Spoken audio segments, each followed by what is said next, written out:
We found out our son slept with his brother's fiancée right before Christmas, tried to keep the family together, and blamed the whistleblower for ruining the holidays. So he went no contact and publicly posted the footage, turning everyone against us.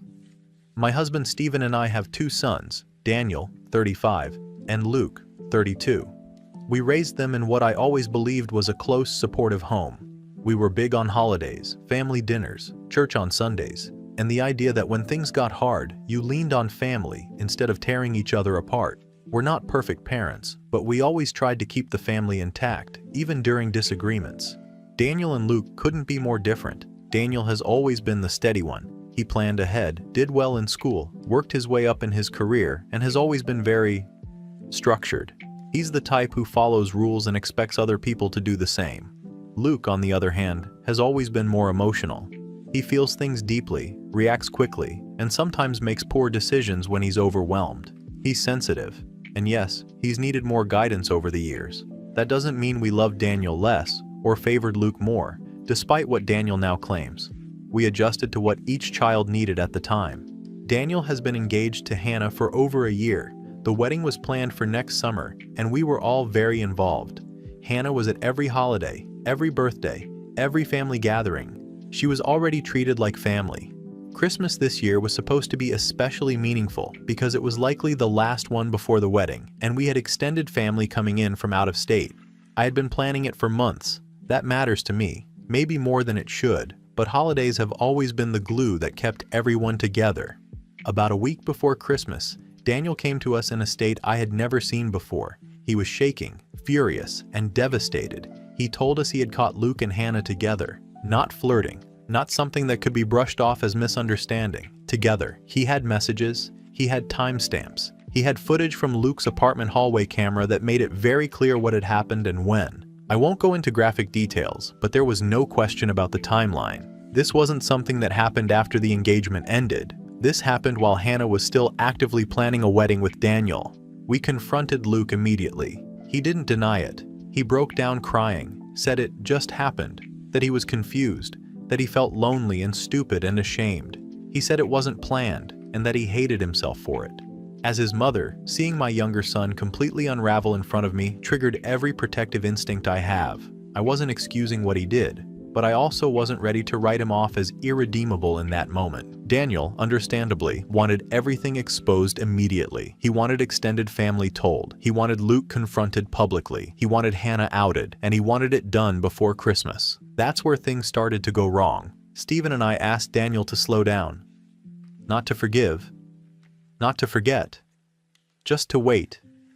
We said things like, "Let's not blow this up right before Christmas," and "We can deal with this properly after the holidays." We weren't trying to protect Luke from consequences forever. We were trying to prevent the entire family from imploding all at once during a time when emotions were already high. I truly believed asking for a pause was reasonable. Daniel saw it as silencing him. He accused us of choosing Luke over him.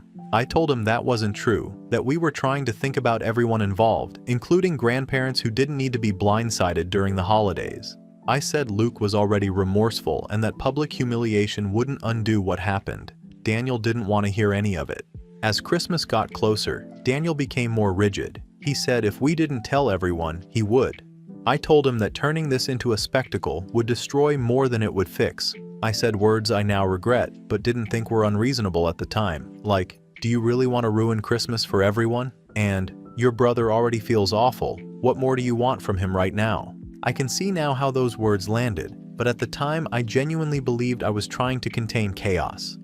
Daniel refused to come to Christmas. He said he couldn't sit in a room with Luke pretending nothing happened.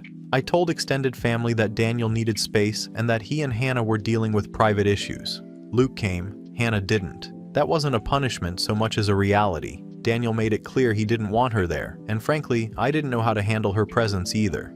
Christmas itself was tense but quiet. I kept thinking we'd deal with everything properly once the holidays were over. Instead, everything got worse. Daniel accused us of protecting Luke and treating him like the problem because he wouldn't stay quiet. I accused him of being vindictive and more concerned with punishment than healing. He said we betrayed him. I said he was punishing the entire family for one terrible mistake. A few days after Christmas, Daniel told us he was going no contact. He said he felt betrayed not only by Luke, but by us. I told him I thought that was extreme and that he was making permanent decisions based on temporary emotions. I genuinely believed time would calm things down. Then, weeks later, Daniel posted everything online.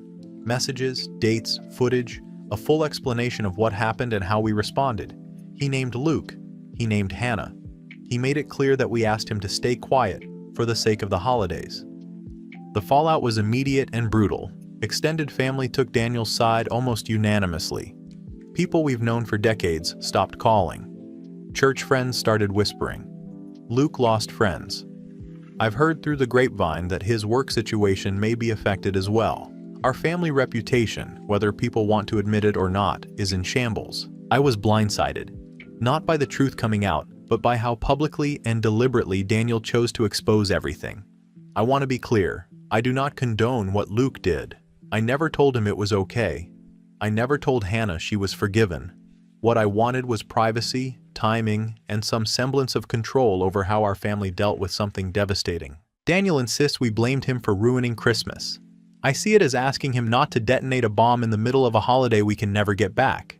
Now he refuses to speak to us at all. Luke is struggling. The family is fractured, and I'm sitting here wondering if trying to keep things together made me the villain. Update 1. After Daniel posted everything online, the reaction wasn't limited to a few awkward conversations or whispered judgments. It spread fast and hit from every direction at once.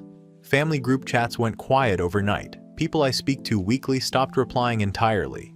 A cousin I've known since childhood sent a blunt message asking how I could do that to my own child, and then blocked me before I could respond. At church, the atmosphere shifted almost immediately. People who used to sit with us suddenly chose different pews. Conversation stopped when I walked into rooms. I heard later, secondhand, that Daniel's post had been shared privately among church members with commentary about enabling and choosing the wrong child. I won't pretend that didn't hurt. I've spent decades building relationships in that community, and to see them fracture so quickly was jarring. Extended family reactions were even worse. My sister called me and didn't even bother with pleasantries. She said, flat out, that if what Daniel posted was true, and she had no reason to believe it wasn't, then we had protected Luke and punished Daniel for refusing to lie. When I tried to explain that we were just asking for time, she told me time is exactly what cheaters use to escape consequences. That conversation ended badly. Meanwhile, Luke's situation started to unravel in ways I didn't fully anticipate. Friends he's known for years stopped answering his calls. Invitations dried up. One of his co-workers apparently recognized Hannah from the post and connected the dots. Luke insists it hasn't officially affected his job, but I can tell from his mood that something has changed. He's angrier now, more defensive. He talks constantly about how Daniel destroyed his life, and how none of this would have happened if Daniel had handled it privately. That puts Stephen and me in an impossible position. On one hand, we're being blamed for protecting Luke. On the other, Luke is spiraling and looking to us as the only people still in his corner. When he vents about Daniel, it's hard not to feel defensive on his behalf, even now. I know that's something people will judge, but it's difficult to shut off decades of maternal instinct overnight. Hannah has completely disappeared from our lives. She moved out of her apartment, according to mutual acquaintances, and changed her phone number. She didn't respond to the one message I sent asking if she was okay. Not to justify anything, just to check in. Looking back, I realize how strange it is that we focus so much on managing Daniel's reaction and Luke's emotions that Hannah almost became an afterthought. That wasn't intentional, but I can see how it looks now. In the middle of all this, Stephen and I tried what I can only describe as damage control. I reached out to Daniel, not to argue, but to ask him to take the post down. I told him the fallout was worse than he probably realized. I mentioned Luke's job, our standing in the community, and the strain this was putting on extended family relationships. I didn't apologize outright, and yes, I know people will say that was a mistake. At the time, I felt that apologizing would mean admitting we were wrong to ask for privacy at all, and I still don't fully believe that. Daniel's response was cold, measured, and devastating in its clarity. He said the truth had already been buried once, and he wasn't willing to bury it again to protect people who hurt him. He said we had chosen comfort over accountability, and that asking him to take the post down was just another attempt to make him absorb the damage quietly, so others wouldn't have to. He said there would be no reconciliation unless we acknowledged our role in minimizing what happened, not Luke's actions alone, but our response to them. That message hit harder than I expected, not because I agreed with everything he said, but because it was so final. There was no anger in it, no insults, just a clear boundary. Shortly after that, another relative confronted me, this time in person. She didn't yell, she didn't lecture. She simply asked why Luke was allowed to sit at Christmas dinner while Daniel was told to be patient. She asked what consequences Luke actually faced before everything went public. I tried to explain that consequences don't have to be public humiliation to be real, but she pointed out that from the outside, it looked like Luke was protected and Daniel was isolated. That was the first time I didn't immediately have a rebuttal. Since then, I've replayed the weeks leading up to Christmas over and over. Who we spoke to first, who we asked to stay quiet, who we centered in every conversation. I keep telling myself that my intentions were good, that I was trying to keep the family from collapsing all at once. But I can't ignore the pattern anymore. Every choice we made reduced Daniel's space and preserved Luke's. I still don't believe Daniel handled things perfectly. Posting footage publicly is extreme. I don't think it was the only option. But I'm starting to see that what I called keeping the peace looked a lot like asking one child to carry the weight so the other didn't have to. Final update. It's been several months since everything went public, and I think enough time has passed that I can finally say this isn't a temporary rupture anymore. This is the shape our family has settled into, whether I like it or not. Daniel has remained no contact. That hasn't changed, despite my early belief that distance would cool emotions and allow everyone to come back to the table. It hasn't worked that way. There was no slow thaw, no tentative check-in, no holiday message sent just to keep the door open. Silence, in his case, has been deliberate and complete. Luke, on the other hand, is still very much here, physically and emotionally. He's living with us again, which wasn't the plan, but became unavoidable after everything fell apart. His social circle never fully recovered, and while he insists he's fine, the anger hasn't gone away. It's hardened. He still talks about Daniel as if Daniel is the one who committed the betrayal. When he brings it up, it's usually framed as, if he hadn't posted it, none of this would have happened. I've stopped correcting him every time, not because I agree, but because I've realized how often correcting Luke over the years turned into smoothing things over instead of letting consequences land. Stephen and I are more isolated than we've ever been. Some family members are polite but distant. Others have made it clear they want nothing to do with us unless we're willing to be honest about what happened and our role in it. Invitations we once took for granted don't come anymore. When we do see people, there's an unspoken tension, like everyone is waiting to see whether we'll say something revealing or defensive. A few months after update 1, I reached out to Daniel again. This time, I didn't ask him to take anything down. I didn't talk about embarrassment or community fallout. I didn't mention Luke at all. I told him that I understood now that by prioritizing quiet and appearances, I had minimized his pain. I admitted that asking him to stay silent wasn't neutral. It was asking him to carry the burden so others wouldn't have to. I said I was sorry for that. I was careful with my words, maybe too careful. I didn't excuse myself, but I also didn't fully dismantle the logic that had guided us at the time. Part of me still believes families can implode when everything is exposed all at once. Part of me still believes there was value in slowing things down, but I acknowledge that he wasn't wrong to refuse that role. Daniel replied once. Just once.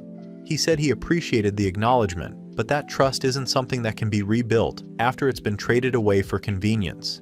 He said posting what he did wasn't about revenge, it was about making sure the truth existed somewhere it couldn't be rewritten. He said that when we asked him to stay quiet, we weren't asking for peace. We were asking him to disappear emotionally so the rest of us could feel comfortable. He told me he wished me well, but he wasn't interested in re-entering a family dynamic that only protected him when it was easy. That was the last message. There was no negotiation, no conditions, no opening left behind. I won't pretend that didn't devastate me. It did. Not in a dramatic crying on the floor way, but in a quieter, more permanent way.